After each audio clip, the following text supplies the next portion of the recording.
ሚሽነሪዎች ወይም ደግሞ የክርስትና ሰባኪዎች ሂድን ሰቨሪንግ ሰርቫንት ይሁዲዎች እንዳይታወቅ ህዝቡ እንዳያውቀው የደበቁት ስለሚሰቃየው አገልጋይ የሚያወራው ክፍል ነው። እንዴት ነው እኛ ደብቀው ነው አሉ ሪሊ ወይም ደግሞ ከሱ ጋር ያለው ኮኔክሽን ምንድነው? እንግዲህ ያ ክፍል ኢሳይያስ 53 እሱ ነገር ሪሊ ስለ መሲህ ወይም ደግሞ ስለ ኢየሱስ ነው ወይ ዛሬ ደግሞ እንዴት ስለ መሲሁ እንዳልሆነ ወይም ደግሞ ከኢየሱስ ጋር ምንም አይነት ግንኙነት እንደሌለው ከዛ ውስጥ ገብተን እናያለን። ሰላም እንዴት ናችሁ? ሰላም ብያለሁላችሁም በያላችሁበት አላህ እንግዲህ ባርካችሁም ትንሽ እንደጠፋሁ ይገባኛል። ትንሽ ያው በራሴ አንዳንድ ችግሮች ምክንያት ለተወሰነ ጊዜ አይ ቲንክ ከአንድ ሳምንት በላይ የቆየው ይመስለኛል እና ቶቶሎ ቪዲዮዎችን ለመስራት አልተመቸኝም ነበር። ለዛ ነው የጠፋሁት እና በእነዚህ ጊዜያት ውስጥ ባለፉት ጊዜያት ውስጥ ብዙ ሰዎች በተለይ በፌስቡክ እና በቲክቶክ በኔ ፔጆች ላይ በጣም ስጠይቁ የነበሩት ብዙ ጥያቄዎች ነበሩ። ብዙ ጥያቄዎች ተጠይቀዋል።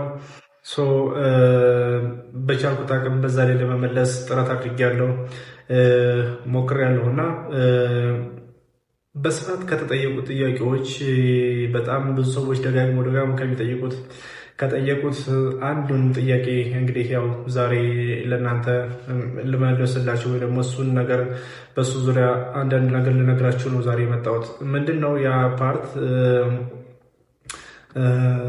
በብዛት ሚሽነሪዎች ወይም ደግሞ የክርስትና ሰባኪዎች ሂድን ሰቨሪንግ ሰርቫንት ይሉታል። ማለትም ይሁዲዎች እንዳይታወቅ ህዝቡ እንዳያውቀው የደበቁት ስለሚሰቃየው አገልጋይ የሚያወራው ክፍል ነው ብለው ይጠሩታል። እንግዲህ ከሱ ጋር ያለው ታሪክ ምንድን ነው? እንዴት ነው እኛ ደብቀው ነው አሉ ሪሊ ወይም ደግሞ ከሱ ጋር ያለው ኮኔክሽን ምንድን ነው የሚለውን ነገር ዛሬ እነግራችኋለሁ። እሱን አጠር አድርጌ ላስረዳችሁ እሞክራለሁ። እንግዲህ ያ ክፍል ኢሳይያስ 53 ነው። ስለዚህ ኢሳይያስ 53 ደግሞ ስለ ክርስትና ከተነሳ ስለ ኢየሱስ ነው ስለ ኢየሱስ ከተነሳ ሰዎች በቃ ሳያነሱት የማያልፉት ክፍል ነውና እሱ ነገር ሪሊ ስለ መሲህ ወይ ደግሞ ስለ ኢየሱስ ነው ወይ የሚለውን ነገርም በእርግጥ ቪዲዮ ሰርቼበታለሁ። ከአሁን በፊት አንድ ቪዲዮ ከታች ሰርቻለሁ። እሱን ምናልባት ያላያችሁት ከሆነ ብታዩት ደስ ይለኛል።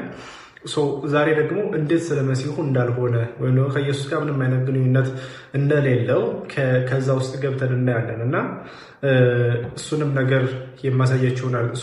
ስለዚህ በቀጥታ ወደ ሀሳቡ ስገባ እንዳረዝምባችሁ ያው የሚደረጉትን ነገር አድርጉ። ላይክ፣ ሼር፣ ሰብስክራይብ ምናምን የሚደረጉትን ነገር አድርጉ እናንተ። ወደ ሀሳቡ በቀጥታ ልግባና እንግዲህ ለምንድን ነው ከክርስቲያኖች እኛን ደብቃችሁታል ማለት ህዝቡ እንዳየው ደብቃችሁታል የሚል ክስ የሚያቀርቡት ነገር የሚለውን እሱን ልንገራችሁ። ምንድነው እሱ? ታሪኩ የሚጀምረው ፓራሻት ሻቭዋ የሚባል አለ። ከዛ የሳምንቱ የኦሪት ክፍል ማለትም በሳምንቱ መጨረሻ ላይ ሳምንቱ ሙሉ ስናነብ ከርመን መጨረሻ ላይ ወይም ደግሞ ቅዳሜ የሚነበብ የኦሪት ክፍል አለ። እሱ ክፍል ላይ ሀፍታራ የሚባል ክፍል አለ። ደግሞ ሀፍታራ ማለት ከነቢያት ክፍል ለዛ ማጣቀሻ ወይ ደግሞ ለዛ አናባቢ ሆኖ የሚቀርብ ማለት ነው። ስለዚህ እዛ ውስጥ ስለሌለ በዛ ውስጥ ስላልገባ እንደ ሀፍታራ ሆኖ ኢሳይያስ 53 ስለማይነበብ ይሁዲዎች ወይም ደግሞ አይሁዶች ሆን ብለው ህዝቡ ስለ ኢየሱስ እንዳያውቅ ወይም ደግሞ እንዳይረዳ አይሁዶች ደብቀውታል የሚል ክስ ብዙ ጊዜ ከክርስትና ወይም ደግሞ ከሚሽነሪዎች ሲነሳ ትመለከታላችሁ ወይም ደግሞ ታያላችሁ። ሪሊ እንደዛ ነው ወይ የሆነው የሚለውን እውነተኛውን ታሪክ ለማወቅ ስትሞክሩ ግን ሪያሊቲው እንደዛ አይደለም። ለምንድን ነው ይሄ ሀፍታራ ውስጥ ወይም ደግሞ የሳምንቱ የኦሪት ክፍል አናባቢ ውስጥ ያልገባው የሚለውን ነገር ስትመለከቱ ኢቭን ራሱ ሀፍታራ ለምንድን ነው የሚነበበው የሚለውን ነገር ልንገራችሁ። በመጀመሪያ ደረጃ ማለት ሀፍታራ የሚነበበው እንዴት መሰላችሁ? ከዛሬ 2000 ምናምን ዓመት በፊት የግሪክ መንግስት እስራኤል ወሮ በነበረበት ጊዜ ወይም ደግሞ እስራኤል በቅኝ ግዛት ገዝቶ በነበረበት ጊዜ ኦሪት እንዳይነበብ ከልክሎ ነበር። ስለዚህ ኦሪት እንዳይነበብ ሲከለክል እሱ የነቢያት ክፍል ስላልተከለከለ የኛ አባቶች ምን አደረጉ? ከኦሪት ጋር ቀጥታ ግንኙነት አላቸው ማለት ኦሪትን ለማስረዳት የተነገሩ የነቢያት ክፍሎች ናቸው የሚባሉ ክፍሎችን እንደዚህ ከፋፍለው በየሳምንቱ እንዲነበቡ በፓርት አድርገው ከተለያየ የታናህ ክፍል ውስጥ ከተለያየ የነቢያት ክፍል ውስጥ ከኪትቡም ውስጥ አውጥተው እንዲነበቡ አደረጉ ማለት በኦሪቱ ፋንታ ወይም ደግሞ ኦሪቱ ስለተከለከለ ማለት ነው። ስለዚህ እነዛ ፓርቶች ሲዘጋጁ ጀስት የዛን ጊዜ ኢየሱስ አልነበረም። ከሱ በፊት ነው የተዘጋጀው እነዚህ ፓራሻታ ሻቮ ሀፍታሮች ማለት ነው። ስለዚህ ከዛ በፊት ነበር የተዘጋጁ። ሲያዘጋጁ ግን ይሄ ኢሳያስ 53 የሚባለው ከዛ ውስጥ አልነበረም ወይም ደግሞ አብሮ የገባ አልነበረም። ስለዚህ ጀስት እሱን ለመደበቅ ተብሎ የመጣ ሳይሆን ቀድሞም የነበረ አባቶቻችን የጥንት አባቶቻችን ቤተ መቅደሱ ከመፍረሱ በፊት የነበሩ አባቶች ከኢየሱስ በፊት የነበሩ አባቶች ያዘጋጁት የነቢያት ክፍል ነው አሁን እንደ ፓራሻታ ሻቮ ሀፍታር ሆኖ የሚነበበው ማለት። ስለዚህ ምንም አይነት ኢየሱስን ከመደበቅ ወይም ደግሞ ይሄ ኢሳያስ 53ን እንዳይነበብ ከማድረግ ጋር ሴራ ጋር ምንም አይነት ግንኙነት የለውም ማለት ነው። ስለዚህ ታሪኩ ይሄን ይመስላል። ስለዚህ እኛም ማስቀጥለን ያለ ነው ከጥንት የነበረውን አባቶቻችን ሲያነቡት የነበረውን የአነባበብ ስርዓት ነው እንጂ ይዘን የመጣ ነው እሱን ለመደበቅ ወይም ደግሞ እሱ እንዳይታይ ለማድረግ ያደረግነው ምንም አይነት ጥረት የለም። ስለዚህ ያን እንድታውቁት በመጀመሪያ ደረጃ ልንገራችሁ ብዬ ነው። ወደ ኢሳያስ 53 ለኢየሱስ እንዴት እንደማይሆን ወይም ከኢየሱስ ጋር ምንም አይነት ግንኙነት እንደሌለው ወይም ደግሞ ያን ሊያፈርሱ የሚችሉ የኢሳያስ 53 ክፍሎችን እንመለከታለን። ስለዚህ እነሱ ክፍሎች ምንድናቸው የሚለውን ነገር ስንመለከት ኢቭን ራሱ ከመጀመሪያው ራሱ ሪሊ አንደርስታንድ ለማድረግ ከሞከራችሁ ኢሳያስ 53 ቁጥር 1 ላይ ሲጀምር የሰማነው ነገር ማናምሯል የሐሸም እስክንድ ለማን ተገልጧል ብሎ ነው የሚጀምረው ማለት። ስለዚህ እንደዚህ የሚናገሩ አካላቶች አሉ፣ እነዚህ ተናጋሪ አካላቶች አሉ። በክርስትናው ኢሳያስ እስራኤልን ወክሎ ነው የሚናገረው ተብሎ ይታመናል። ግን ዜር ኢዝ ኖ ኤቪደንስ፣ ምንም አይነት ኤቪደንስ አታገኙም። ወይ ደግሞ ሳይሰጧቸው ዝም ብለው በቃ በራሳቸው ግምት እንደዛ ነው የሚተረጉሙት ማለት። እስራኤሎች ናቸው ይህን የሚናገሩት ኢሳያስ ወክሎ ነው የሚያወራው ይሏቸዋል ዝም ብለው ማለት። ግን ለዛ ማስረጃ አቅርበው ምናምን አይደለም ያን የሚሏቸው ማለት። ስለዚህ ይሄ ሁሉ አለመግባባት በማካከላችን ሊፈጠር የቻለው እንዴት መሰላችሁ? ክርስቲያኖች የሚያነቡት ወይም ደግሞ ይሄን ክፍል የሚያነቡት ኢየሱስን ፕሩፍ ለማድረግ ኢየሱስን ከዚህ ውስጥ ለማግኘት ሲሉ ነው የሚያነቡት። እኛ ደግሞ የምናነበው እንደ ይሁዲ ኢሳያስ ምን ተናግሯል ወይም ደግሞ በዚህ ውስጥ ምን አይነት መልእክት አስተላልፏል የሚለውን ነገር ለማወቅና ለመገንዘብ ኢሳያስ የተናገረውን ነገር ለማወቅ ነው እኛ የምናነበው። ስለዚህ ሁለታችንም ራሱ የምናነብበት ዓላማ የተለያየ ስለሆነ ያለንም አረዳድ ወደምንፈልገው ነገር ነው የሚያዘነብለው ማለት ነው። ስለዚህ ልዩነታችን ያ ነው።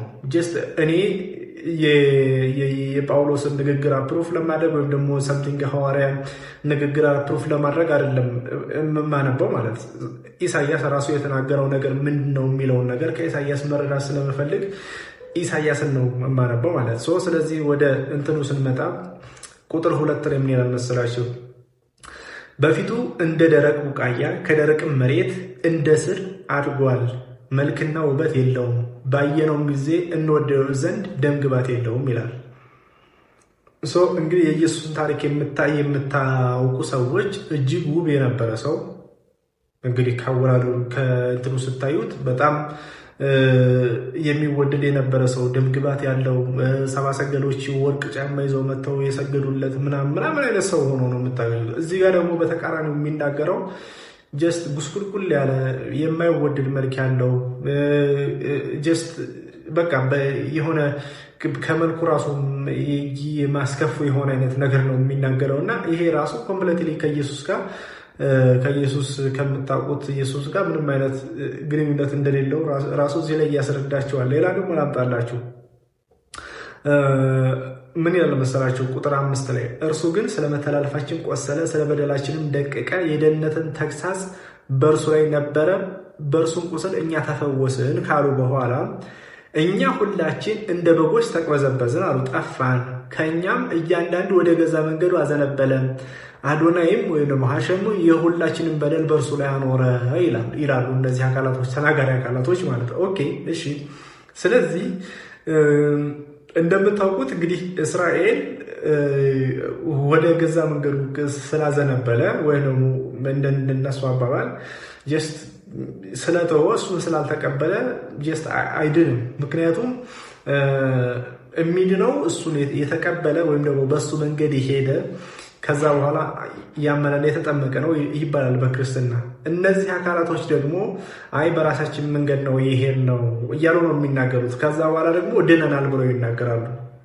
ስለዚህ ይሄ ራሱ ክላሽ ያደርጋል። እንዴት ከሱ ጋር እኩል ሊሄድ ይችላል? አንደኛ በራሳችን መንገድ ነው ይሄድ ነው ብለው ተናገሩ። ሁለተኛ ደግሞ እሱን ካልተቀበሉ በሱ መንገድ ካልሄዱ በራሳቸው መንገድ ከሄዱ በኋላ ደግሞ ተፈውሰናል ወይም ድነናል ብሎ መናገር ራሱ ይሄ በራሱ ክላሽ የሚያደርግ ነገር ነው። ከሱ ጋር እንዴት ሊሄድ ይችላል የሚል ጥያቄ ስለሚያስነሳ ይሄም ራሱ ከሱ ጋር ጀስት ኮምፕሌትሊ የማይገናኝ ነገር ነው። ከክርስትና ትምህርት ጋር ራሱ ኮንትራዲክት ያደርጋል። እሱን ሳይቀበል በራስ መንገድ ከሄድክ በኋላ እንደገና ደግሞ ድኛለሁ ብሎ መናገር ማለት ነው። ኦኬ ቁጥር 7 ላይ ተጭነት ስቃይ አፉን አልከፈተም፣ ለመታረድ እንደሚነዳ ጠቦት በሸላቾች ፊት ዝም እንደሚል በግ እንዲሁ አፉን አልከፈተም ይላል። ኦኬ ኢየሱስ ሲወስዱት ወይም ሊሰቅሉት ሲወስዱ ዝም ነበር ያለው? ወይም ደግሞ ሲሰቅሉት አልጮህም ነበረ? ጮሆ ነበር አይደል እንዴ? ቀውጦት ነበር። ግን እዚህ ጋር ዝም ነው ያለው። በቃ ለመታረድ እንደሚነዳ ሰው ምንም አፉንም ያልከፈተ ያልተናገረ ምናምን በቃ ዝም ብሎ እንደፈለጋችሁ አርጉኝ የሚል አይነት ነገር ነው እዚህ ላይ የሚናገረውና ከሱ ጋር ራሱ እዚህ ላይ አይሄድም ወይም ደግሞ ከሱ ጋር ኮንትራክት ያደርጋል ቀጥታ ማለት። ሌላኛው ቁጥር 11 ላይ ነፍሱ ከነፍሱ ድካም ብርሃን ያያል ደስም ይለዋል፣ ጻድቅ ባሪያ በእውቀቱ ብዙዎችን ያጸድቃል ኃጢአታቸውን ይሸከማል ይላል። ኦኬ ስለዚህ እዚህ ጋር እየነገረን ያለው ምንድን ነው? ጻድቅ ባሪያዬ በእውቀቱ ያጸድቃቸዋል፣ ብዙዎችን በእውቀቱ ያጸድቃል ይላል። በክርስትና በኩል ያለውን ኢየሱስ ስትመለከቱ ደግሞ አይ በእውቀት አይደለም የሚያጸድቀው፣ መስዋዕት በመሆን በመሞት በሕዝቡ ፋንታ በመሞት ነው ሲያጸድቅ የምትመለከቱት። እዚህ ጋር ደግሞ ኢሳያስ እየነገረን ያለው በእውቀቱ እና በሱ እውቀት ሌሎችን እንደሚያጸድቃቸው ነው እንግዲህ የሚናገረው። ኢብን ራሱ እዚህ ጋር ካያችሁት ነፍሱን ስለ ኃጢአት መስዋዕት ካደረገ በኋላ ዘሩን ያህል ዕድሜውም ይረዝማል ይላል። እንግዲህ እንዴት ነው ዘሩን የሚያየው? ኢየሱስ ዘር ነበረው እንዴ ብላችሁ ስጠይቁ አይ አልነበረውም፣ ሚስትም አልነበረውም፣ ልጅም አልነበረውም።